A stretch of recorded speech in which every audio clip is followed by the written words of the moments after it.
You're listening to the Valley Current.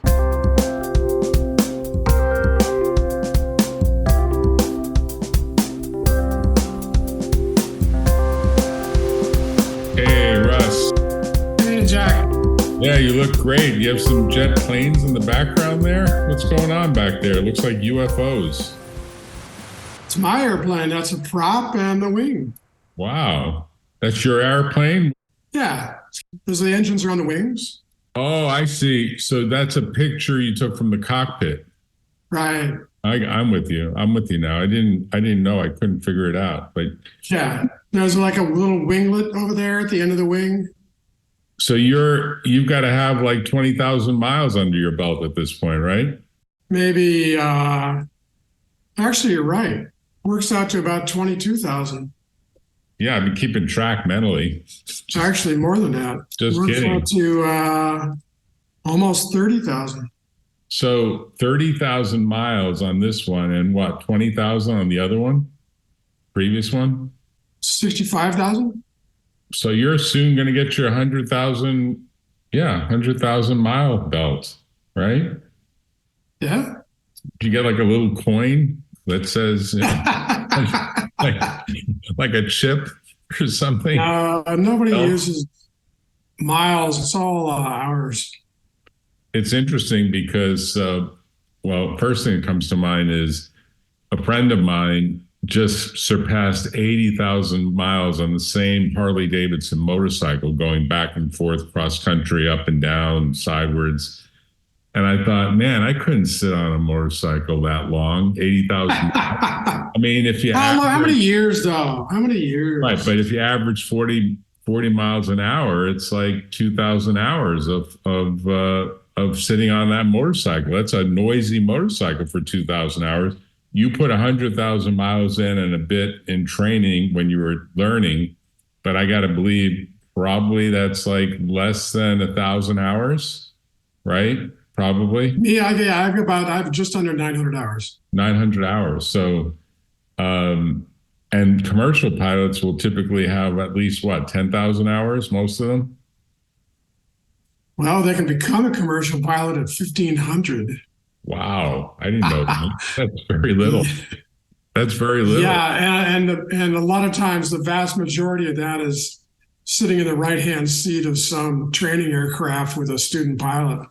So you could become a commercial pilot soon once you get to 1,500, right? No, mandatory retirement, 65. You see, that's the segue where I'm going. You said it. But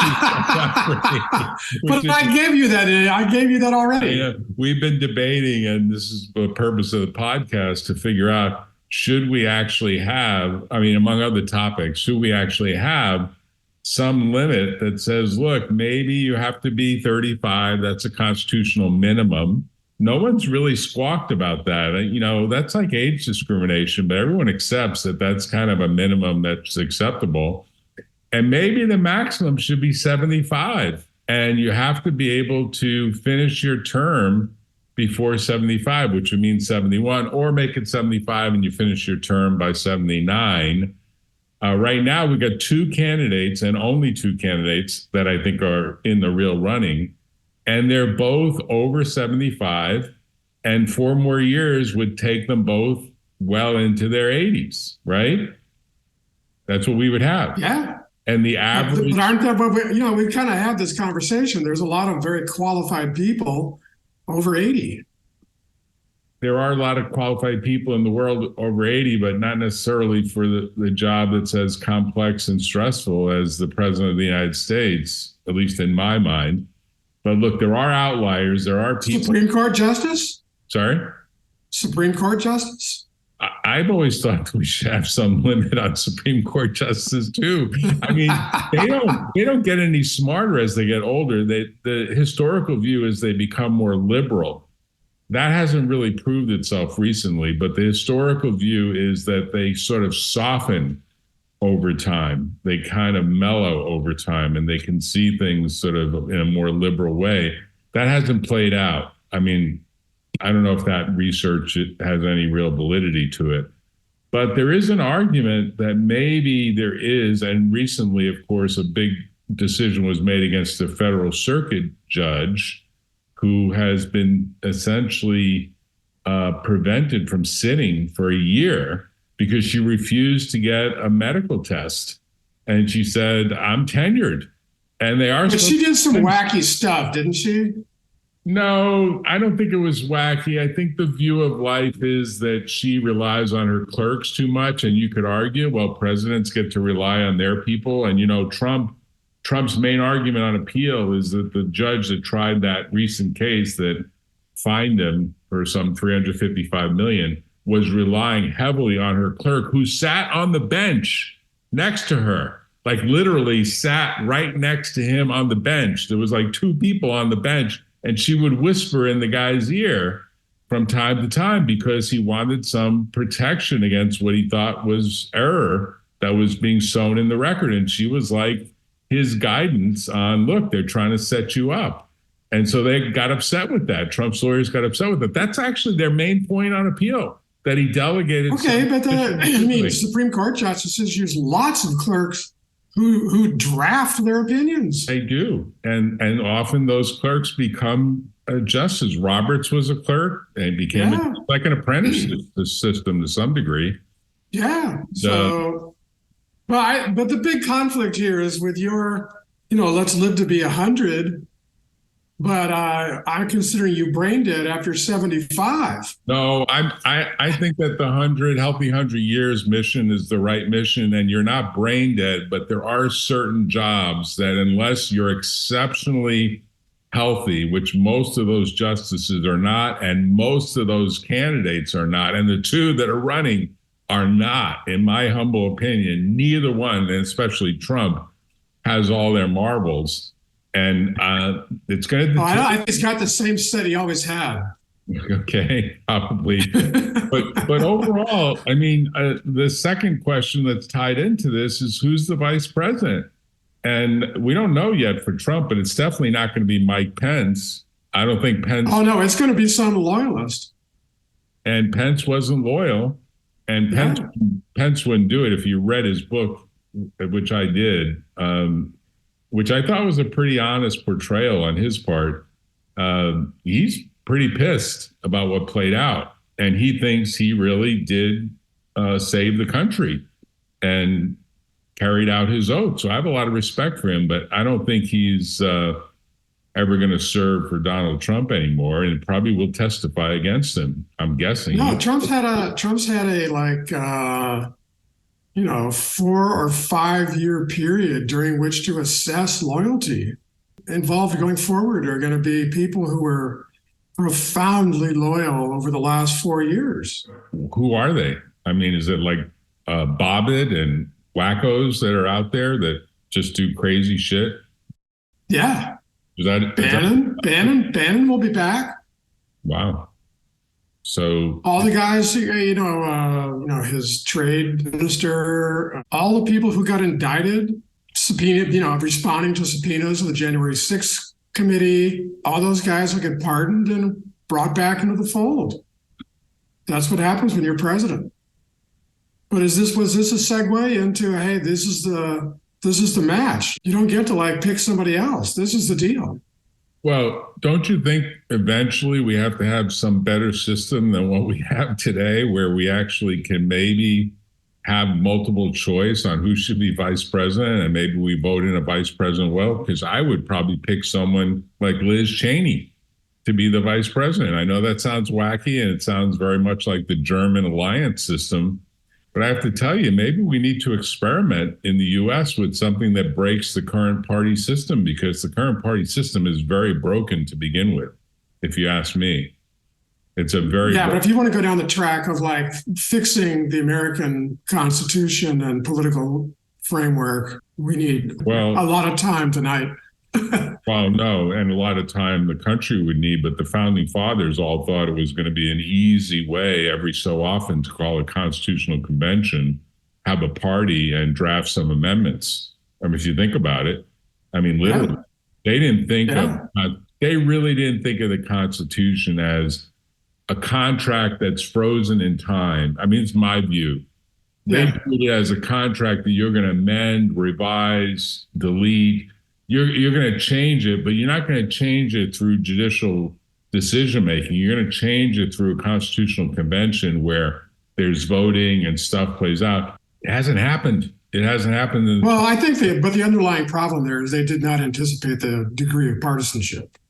Right.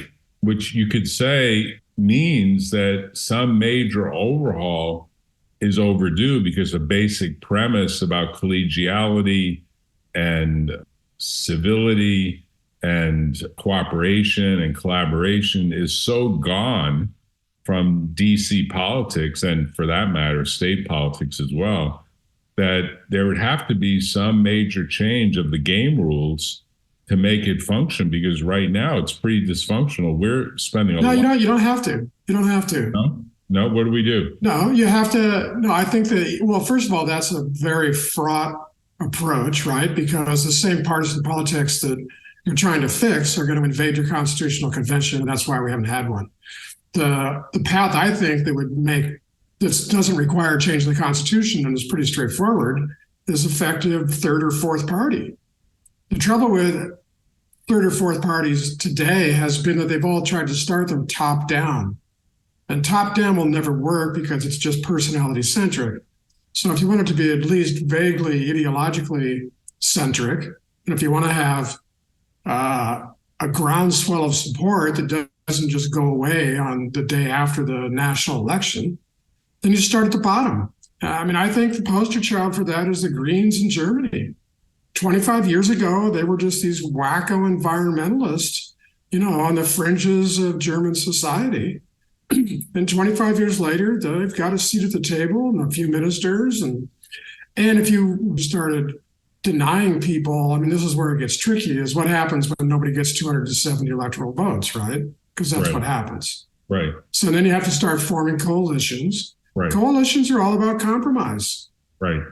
But you don't have to do anything to change the Constitution to make that happen. You're going to have essentially informal contracts. The problem that you run into with the U.S. Constitution versus parliamentary style governments is that it is effectively winner take all, and there's no calling a referendum and collapsing the government when the contracts between the participants, when they're no longer convenient. So do you see the Green New Deal with is it AOC? Is her name AOC still? She changed her acronym. Still AOC, right? Still AOC, yeah. Right. What does it stand for again? I don't even remember. I don't remember. She's just become an acronym. She hasn't been in the limelight for a while. She's a little bit like out of the news, but maybe the Green New Deal is the beginning of this 25-year hike towards a new party emerging, right? But that's a Democratic offshoot. It's not. No. You have to have a real third party. I mean, the people that are running the Green Party in this country have not taken a serious approach to it. Mm-hmm.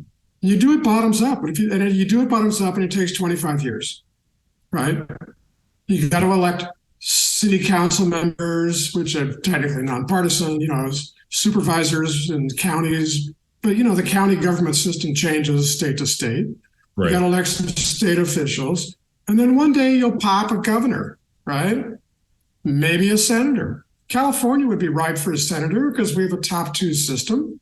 Mm-hmm. I mean, right now, if there was a third party in California that had its act together, the top two would probably be the Democrat and the third party. The Republican Party here is pretty fractured and pretty weak. Mm-hmm. So if you took a piece of the Democrats and a piece of the Republicans, you could probably get yourself in to be number two in the top two in the election. You might have to change some election stuff to get, they're so oriented to top two as opposed to, but, some people have moved away from that. Alaska went for rank order. I think Maine also has rank order. And that's another system that gets you away from a two-party system and gets you to a viable third party without having to rewrite the Constitution. Right. The trouble with it is that, you form these alliances and, whoever becomes president picks 4 Green Party members and gives them various cabinet posts. But the Constitution still lets the president fire the next morning and walk away from the whole deal. would that survive? Depends on how many congressmen you had. But that would be the way to create. And if you did do that, though, and you had a force, you might have a shot at having a reasonable constitutional convention. As soon as you got three parties, it's a whole different game, right? Right. So I'm surprised no billionaire, and maybe there is one and I just didn't realize it, has kind of gone down the path of saying I could peel off a few $1 billion to basically promote a third party and get a movement going with the right leader or the right group of leaders from the grassroots, with the view that this is going to be a sustained 25-year effort. So the money's got to last 25 or 30 years. Well, the Koch brothers kind of tried, right? They tried. They had the whole, yeah. But, they didn't follow through, and it got folded back into the Republicans, and then it even went crazier, right? Right. So you end up with the Freedom Caucus, right? But I think that's entirely possible. Why hasn't it happened? I don't know. The billionaires there's not, how many billionaires who really want to be active in politics versus just buy some influence? Well, they could funnel their money in a variety of ways without necessarily being active in politics, right? Yeah, but active in that way. I think most billionaires that are active in politics are just trying to buy enough influence to improve their portfolio. Okay, so is that the example of Trump? Basically, Trump became a politician after becoming a TV actor, after becoming a brand connoisseur, which I guess he still is with his new gold sneakers. It's kind of funny. Trump. Well, there was wine, there was steaks. He's had ties. He's had a lot of merch. It's comical. It's comical. It's sort of comical. People thought Zelensky was funny as a comic, become politician, but Trump is still basically a pitch man. And that's what he's doing. He's pitching. And I don't really understand how he thinks. No, he's a narcissist. He's just a narcissist. So he's not pitching. He's not pitching the brand anymore. Not the old brand that he was pushing, golf courses and condos, right? Oh, he's got these gold sneakers. He's got these gold sneakers he just came out, right? Yeah, that's going to go. That's not going to go very far. Well, it would be interesting to see whether. And actually, he didn't come out with it, right? He licensed his name to some third party. As usual, he has no skin in the game. Right. It's none of his money. The brand deal. No, he licensed the brand, and if the brand doesn't work out, does it reflect poorly on his brand? It probably, yeah. Yeah, they use the Trump name, right? He licensed it. It's a licensing deal. Yeah, I understand what it is. It's an interesting timing, though. Justice Arthur Engoron enters this ruling, and like a day later or 2 days later, he basically announces that he's coming out with the sneakers thing, right? And he's on video doing it, right?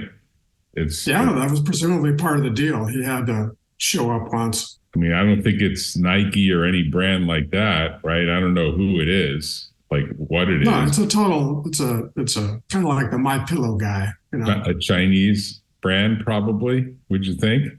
I'm just kind of curious. I don't know. Where do they make sneakers these days? Vietnam, Thailand? That's what I would think. I'm going to bring up the video of him doing this because I think it's kind of a funny fact that the presidential candidate is basically pitching sneakers. I don't know if Lincoln would be spinning in his grave or saying, that's okay. You got to make a living, don't expect him to rely on any salary from the government, right? It's like it's an honest No, this is definitely not what the founding fathers had in mind. It's got there were like 4 philosophical virtues that they expect politicians and the public would follow, and that's never happened. It's never happened with Trump. It's not going to happen. So it's kind of interesting. That he had that deal lined up. You're saying that just happens to be kind of a, Yeah, I'm pretty sure there was some sort of sneaker trade show that was that day. That's what the timing was set by, not by the judge. And I would view that negatively as a voter. Let's say I like Trump, which I don't. I see him pitching these gold sneakers. I think to myself, man, who wants this guy as a president? He's got all these licensing deals that he's trying to manage that he's personally doing. Okay, so you can answer that question really easily. You can go to the GoFundMe that was set up for Trump after his $355 million judgment. Right. And you can read all the comments by people who have contributed anywhere from $12 was the lowest I saw. Yeah. And 5,000 was the biggest. Okay. And you can read their comments, and what they said and why they chipped in. I mean, look, somebody gave $12. That means that they didn't have 20, right? Okay. But what are the comments like? What are the comments like? He's the best thing that could ever happen to the country? Yeah. He's my president. He's the guy. Yeah. So they're just really doing civil disobedience in a way, right?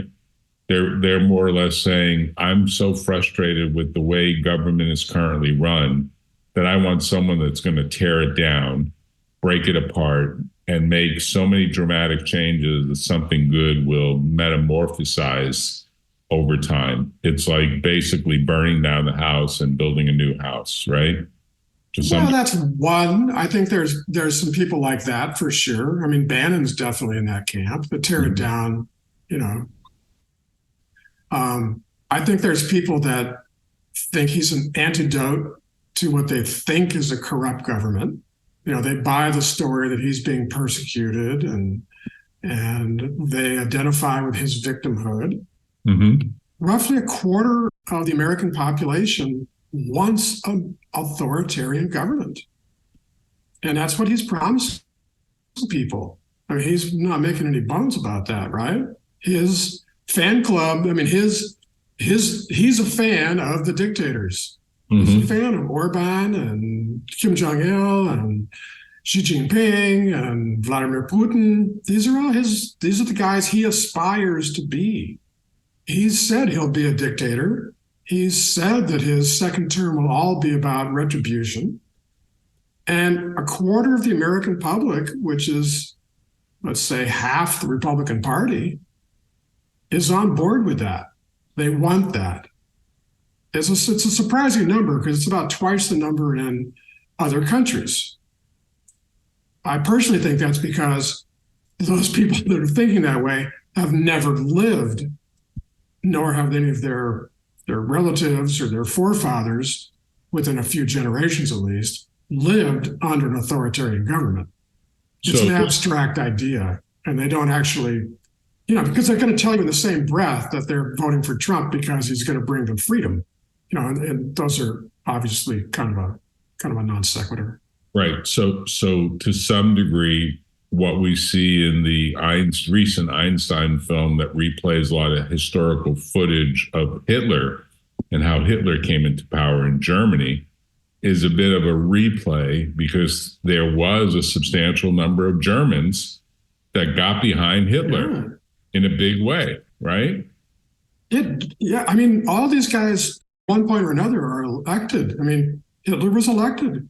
Right. He had overwhelming support of the German people.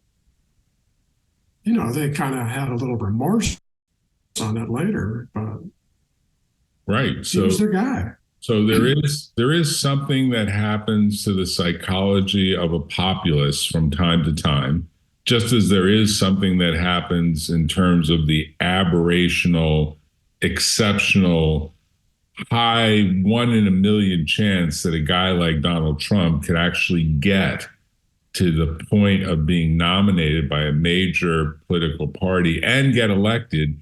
And then after all this litigation and all of this bad set of facts against him, potentially become reelected. Like it's got to be the odds got to be like 1 in 10 million. I you'd say, no, it's like 1 in 40. What did we have? 45 presidents historically you sent me the ranking recently from getting down to Trump at the very bottom. Was he number 45? I think that's right. Yeah, he was 45. Right. So Biden is 46 and Biden could be reelected. The odds are probably he will, but people are wondering whether he's too old, that we've covered, and whether Kamala Harris would be the right vice president as a backup.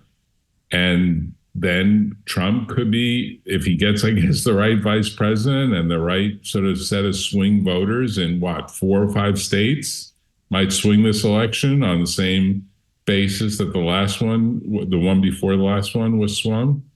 Basically, if you want to make a fundamental change in the country, you would sack the Electoral College and just have a popular vote. Right. I mean, Republicans haven't won the popular vote in a while. Right. I think Bush Jr., Bush number 2, did win. Bush 43. It's called Bush 43. Mm-hmm. Okay, Bush 43 won the popular vote in his second election. Right. And he did that the way people do it, which I was always shocked when Trump didn't do. I mean, he did it by starting a war. Right. Which Trump probably will do. I really, that was the one thing about Trump's whole tenure that I was waiting for, because that is, had he started a war, he would have been reelected. Right. I have no doubt. Right. But he didn't start a war. He is absolutely an isolationist, and he's going to run away from wars. And he's going to, this is the Republican Party in the 1920s. After World War I, there was a huge isolationist. I mean, the U.S. was very, very late to enter World War II. Right. And then only after we were attacked. So the isolationist strain there is, it transcends the Republican Party, but he brought that to the table and he lived by it. And I think he believes it. And I don't think he'll start another war because, first of all, he can't get reelected again. Right. So it wouldn't do him any good. So what do you think his latest maneuver was in saying to Putin, attack a country that isn't contributing to NATO? Do you think that's kind of a way to have a new campaign slogan, that he's going to radically change NATO or our policy towards NATO unless they really... He's always been on the record with that. And all he did was resurrect, what he actually said was theoretically a quote of something that he said when he was president. It wasn't a new statement. So he came out and said, when I was president, I was talking to this leader. There's a lot of skepticism that conversation ever took place. But that's how he set it up, and that's how he positioned it. And that clearly is what he still thinks today. Yeah, I think he would pull out of NATO. I don't think it was as much a message to Putin, it may have been, as it's a way to scorn, to threaten the people who didn't like him. The European leaders did not like him, and he does not like people who don't like him. The European leaders were not loyal, right? They were not loyal to Trump. They didn't like Trump. They didn't really let him into the world leader club, right? He wasn't taken into the fold as one of them. Nor was his daughter. Yeah.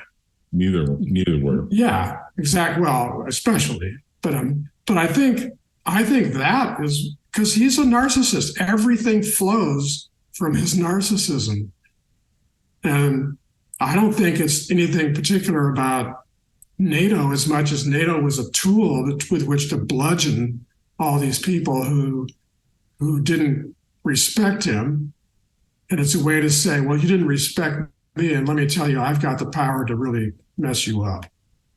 So maybe we preview our candidates and put them on a scale, like a narcissism scale. Generate some sort of psychometric data that's disclosed on the ballot. Yeah, well, good luck getting an objective cut on that.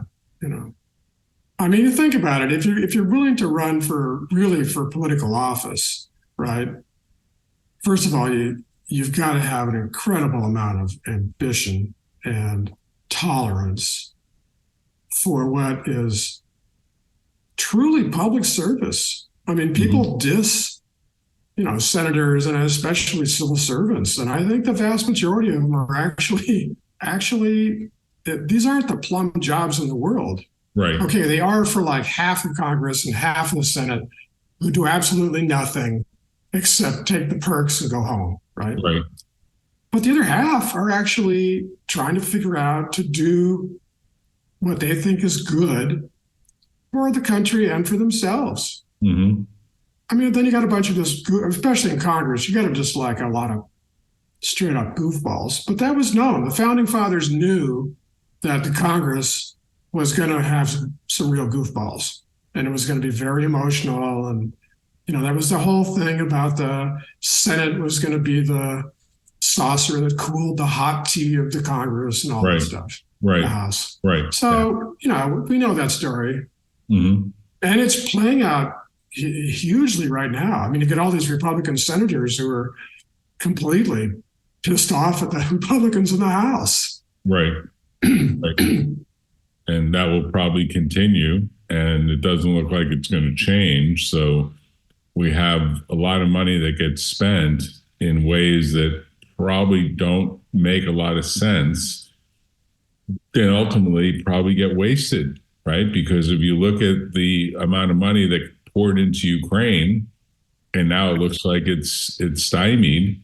So that's like all waste if you think about it, right? Those hundreds of millions of dollars, maybe not billions of dollars that are poured into the Ukraine. Well, it depends on what happens the rest of the year.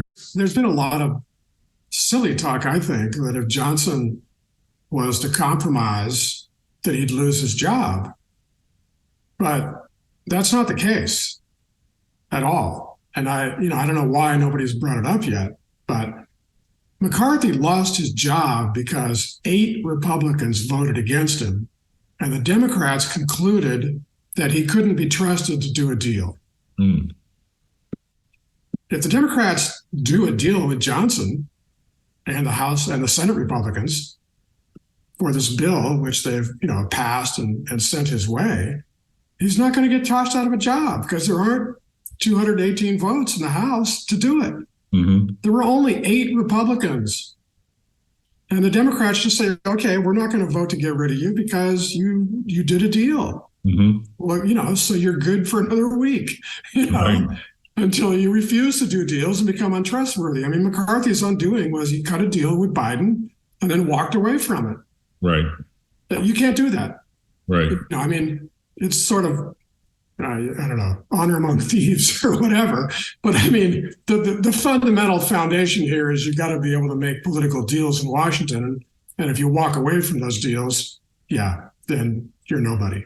Right. And that's what McCarthy did. And that's what cost him his job. Yes, 8 Republicans were required, but that isn't why 212, I think, Democrats voted along with him.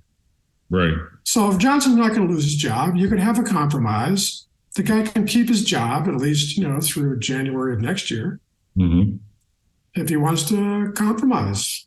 But he's not going to get his party together. He can't even pass a budget.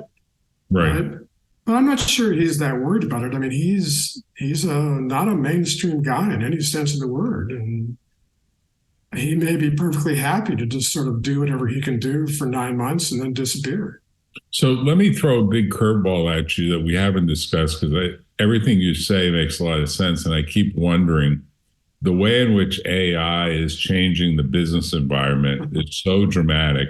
Why don't we have AI try to simulate what a fair set of outcomes are on these major policy decisions? I know it's pretty abstract to imagine, but it seems like we don't do very well. Just like you could argue, Musk says that people don't drive very well. There's a lot of accidents that kill and maim people.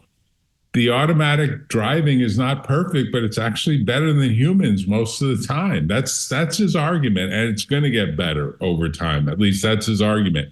And I'm not a big Musk supporter, and I don't necessarily believe the full self-driving is perfect. I don't think it is.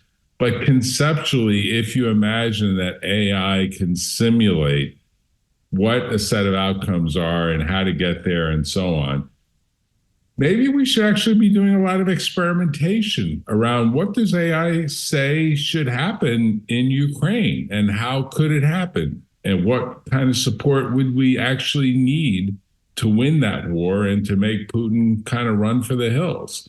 What would be required to do that? And just throw AI on it and let that be another input where now the two parties consult through an AI tool that's viewed as, I know you're going to say, well, it's not really fair and balanced, but someone that creates some sort of fair and balanced AI tool that actually provides some additional intelligence to scenario planning. Because right now it just seems like it's completely unstructured. There's no real guidance except, whoever seems. No real guidance for no real guidance for legislation? No real sense that we've thought through. Like, have we really thought through the full consequences of not funding Zelensky and letting Putin roll over the Ukraine? Have we really thought that through? Do you think we've really kind of fully expressed? I think the Europeans are thinking it through a lot more this year than they were last year and the year before. Right.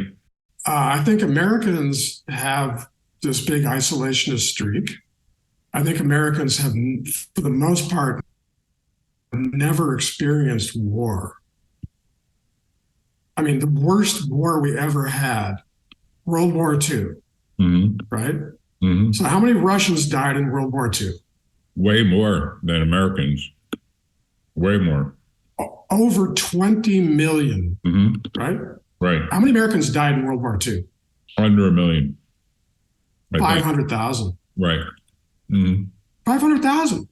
Right. Okay, it was a horrible thing. Americans didn't get bombed. Okay, they had people come home maimed. They had people come home in caskets, but a relatively small number. Right. Americans don't know war. They're isolated. This is an abstract thing for them. I mean, I think the number of Americans that have passports is under 30%. Right. Correct. Okay. It is. So they haven't even, and the number of Americans who have traveled 300 miles from their home is also not a big number. Right. I mean, come on, we got people in South Dakota that are worried about the border with Mexico. I'll wager there's not very many people in South Dakota who've even never been to, North Dakota. Texas, North Dakota. Right. But I mean, these are abstractions. So have they thought it through? Absolutely not. But going back to your question, which is about AI, you and I have very different opinions of AI. Okay. I think AI is just another computer program, and it's been around for a long time. It gets all revved up periodically, and right now it's very revved up. Right. Now, and I think it's revved up because the natural language skills have improved. Mm-hmm. Right. So now you can ask a question in a natural language, and that natural language work has been going on for at least 30 years. Yeah, 40. Right? Yep. Mm-hmm. Yeah, and voice recognition and everything else. This stuff didn't just pop out of the woodwork when ChatGPT got released. No, I represented 40-something years ago Neuron Data, which was one of the original French AI firms that came to the U.S. and got venture funding in the U.S. and just couldn't get traction because people just didn't believe that it was going to be really valuable. They eventually sold and did okay, but they had aspirations of being a major public company, and that just didn't happen. That was 40 plus years ago. And a lot of that. I don't think anybody knows who the major public companies are going to be. I mean, Databricks looks like a candidate. NVIDIA is going to be, selling chips to everybody. They don't care who wins. Right. Palantir is the one that people identify because it's got so many government contracts, which led to this question about why doesn't the government provide the electorate with the disclosure of our AI tools are saying whatever they're saying about. Okay, but here's the problem. AI tools are just like any other computer program. Okay. Garbage in, garbage out. We can make an AI and just feed it, it's a large learning model, right? We can just feed it Fox News. Every Fox News story, every Fox News affiliate in the country, every Fox News commentator, every speech they've made, every article they've written, everything, right? And they go, okay, you're trained. Now answer these questions, right? And you could do the same stupid thing by reading it nothing but MSNBC, right? Nobody out there has what would be how would you feed the fair and balanced AI? You'd have to go to the Library of Congress and digitize everything in the Library of Congress and feed it to this AI for starters, right? Well, and then what? I have a slightly different idea. So, AlphaGo, which is the AI that was trained and learned millions of Go games, which has got many more permutations than the game of chess and than any other game. And in fact, people think it's like almost an infinite number of permutations. It's not infinite, but it's a very large number. And I keep wondering, well, if you focused on the game, which is called understanding the Russians, or understanding the Chinese, or understanding the Koreans, or just figure out these different silos, because there's obviously cultural aspects to each of those societies. And you just focus on the game of what would convince Putin to back off, what would convince Xi to back off of Taiwan, what would convince North Korea. I guess they recently said they're backing off of South Korea. I don't know if I believe that, but they made that announcement. No, they didn't say they're backing off. They dismantled the office that was trying to make peace. Oh, okay. I thought I read it as we're not seeking reunification with South Korea. Yeah, they essentially broke off relations with them. Okay, so you're saying they're actually saying the opposite, which is we plan to actually attack South Korea? Sure, because Kim Jong-il just feels a lot more powerful now because Putin's his buddy, because he's supplying, let's get real here, okay? It's China supplying Russia via North Korea. Right. That's what's going on, right? North Korea is China's proxy, has been for 80 years. 70 years, and since the Korean War, and is feeding Putin through North Korea.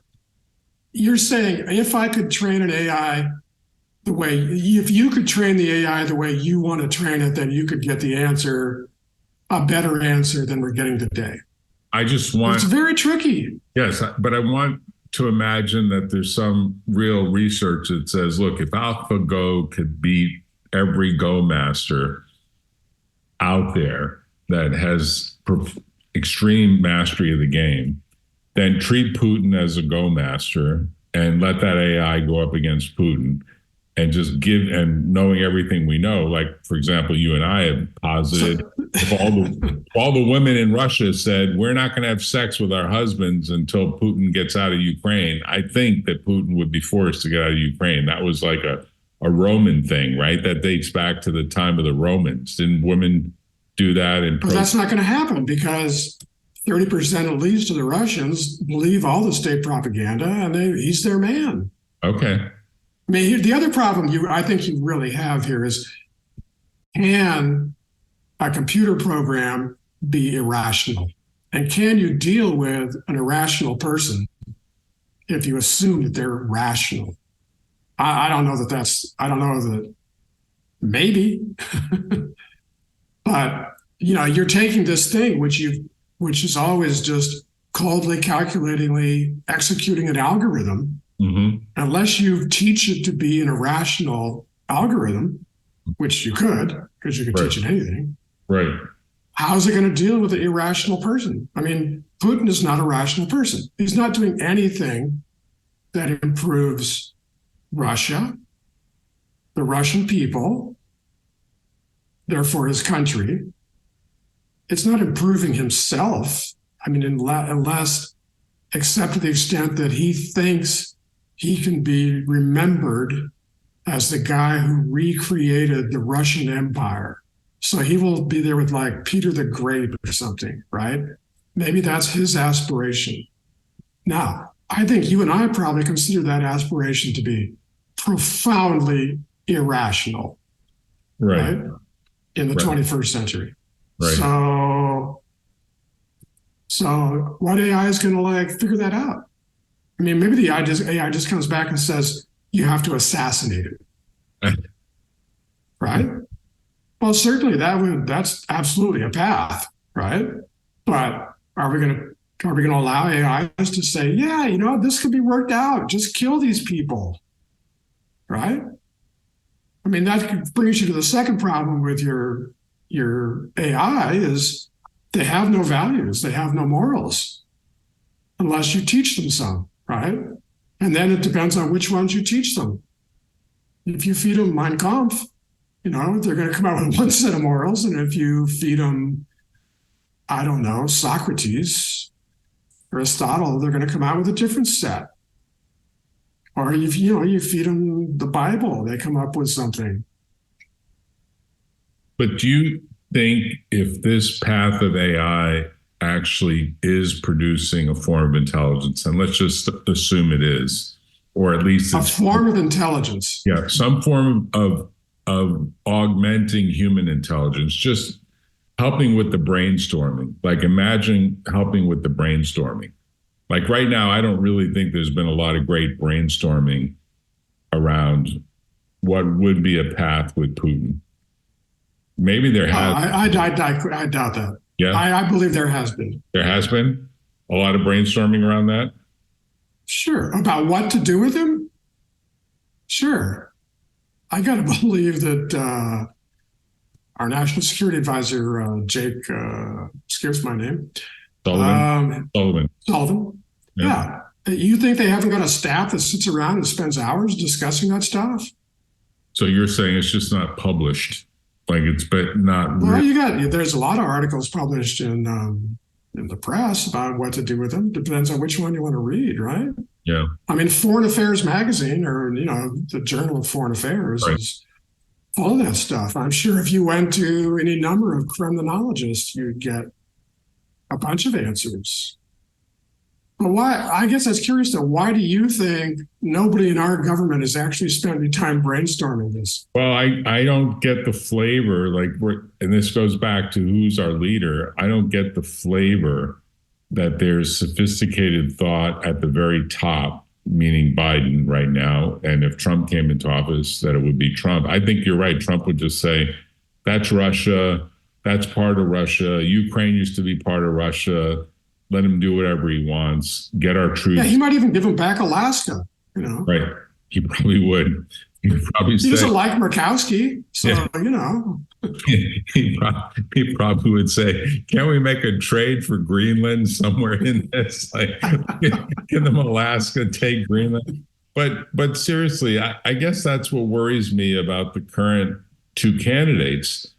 I don't think either one. Like, I want a candidate that actually speaks Russian and Chinese and English. I think actually in the case of Biden, you're badly mistaken. Yeah. I mean, you actually have a guy who was a U.S. senator for 40 plus years and whose specialty was foreign affairs and was on the Senate Foreign Affairs Committee. Right. He has more experience discussing this subject than anyone else in government. Okay. So do you think that, and you think he's like doesn't even think about it? Okay, but do you think that has been expressed to the American electorate? Because I certainly don't get that message. You just delivered it, and that's something I think maybe we can broadcast, but I don't get the sense that he has been presented as really our best, with Blinken, of course, our best chance for good international leadership in the next 4 years, meaning if he gets elected again in November of 2014. Okay, you don't have to be the world's best, although I think he probably is one of the best in the U.S., but on foreign affairs, okay? Although I completely disagree with him about some choices, but there's no president who you're ever going to have who you're going to agree with 100% of the time, right? Right. Yeah. So the real issue here is just, are you better than the other guy? Are you more rational than the guy? Are you better versed than the other guy? Do you have the respect of world leaders more than the other guy? right? You're not running against all the people who aren't running. You're running against one guy who keeps saying really, really dumb things. Right. So I mean, he drew, moral equivalence between Navalny's murder and a financial judgment against him in a New York court. wow, that's wild. Yeah. I missed that. And he does that every day. Was he like throwing out sneakers while he did it? He does that every day. Was that? No, I don't think he was throwing out sneakers. I think that was yesterday's news. It was yesterday. Oh, yesterday, but that's happened today. He went on the air to say what happened in Navalny is no different than what's happened to me. Yeah. Wow. Yeah. You want me to find the article? Yeah, no, I missed it. No, it's nuts. Well, first of all, he was heavily criticized because he said nothing for 3 days. Right. He was silent while everybody else was condemning it, and even Lindsey Graham, who can't decide what he believes, without checking with Trump usually, came out and totally condemned Putin and said that Russia should be listed as a state sponsor of terrorism and, et cetera, et cetera. So after 3 days, Trump comes out, he gives about a 3 or 4 sentence statement on how it's really a bad thing and, that this guy got assassinated. But our country's also becoming communist and persecuting people. And I'm really example number one of it by this judgment that just got handed down in New York. More and more aware of what is happening in our country. It is a slow, steady progression with crooked, radical left politicians, prosecutors, and judges leading us down a path to destruction. Open borders, rigged elections, and grossly unfair courtroom decisions are destroying America.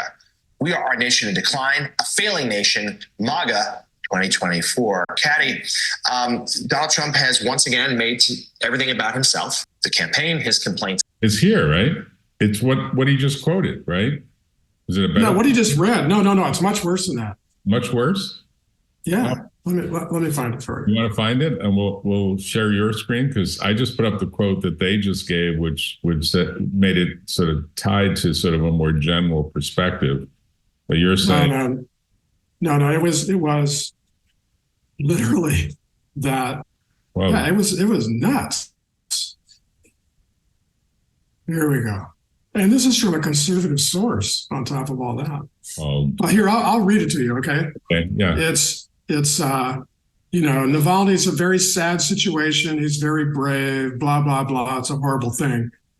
But it's happening in our country too. We are turning into a communist country in many ways. And if you look at it, I'm the leading candidate.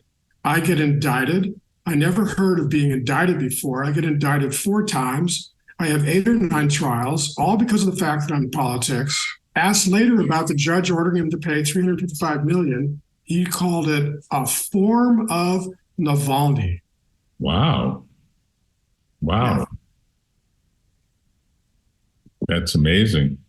So yeah, and this was an interview that he did, of course, on Fox with Laura Ingraham. Wow, what a spin! I guess he's being a spin doctor. It is always about Trump.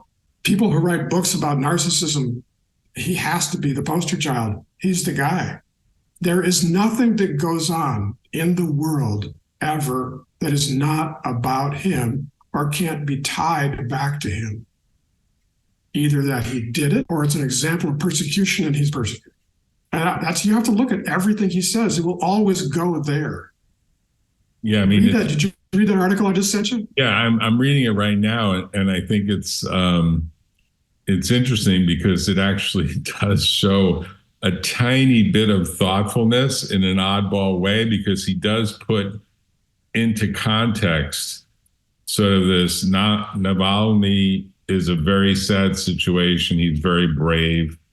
He was a very brave guy. He went back. He could have stayed away. Frankly, probably would have been a lot better staying away. And you could hear him sort of saying, maybe I should have stayed away. Of course, he left New York for Florida, kind of as a way to try to get out of harm's way. He's a very brave guy. Frankly, probably would have been a lot better off staying away, talking from the outside of the country as opposed to going back in, because people thought that could happen, and it did happen. It's a horrible thing.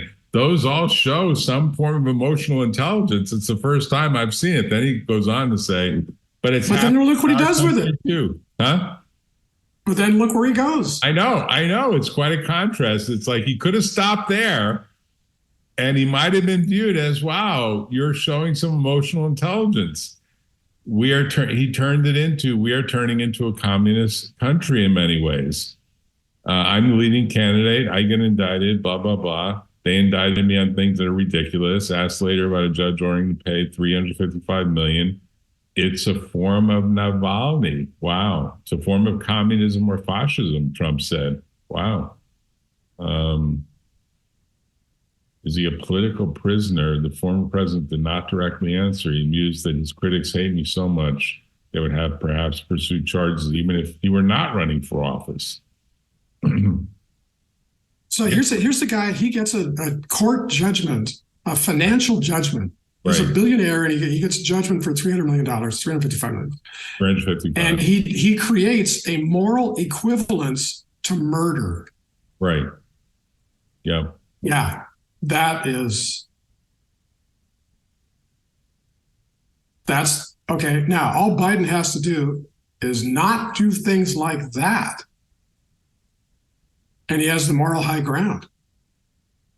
Come on. Well, I would actually worry if I was a judge on his case that he's effectively saying I should have someone as a hitman put a hit on you, judge.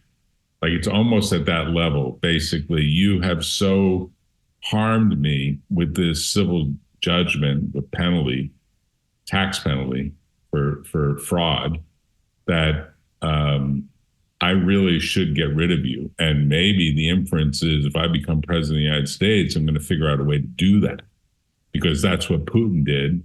And I sort of admire Putin. It's like, he said, my whole second term is going to be about retribution. Right. You can bet judges are on the list. Right.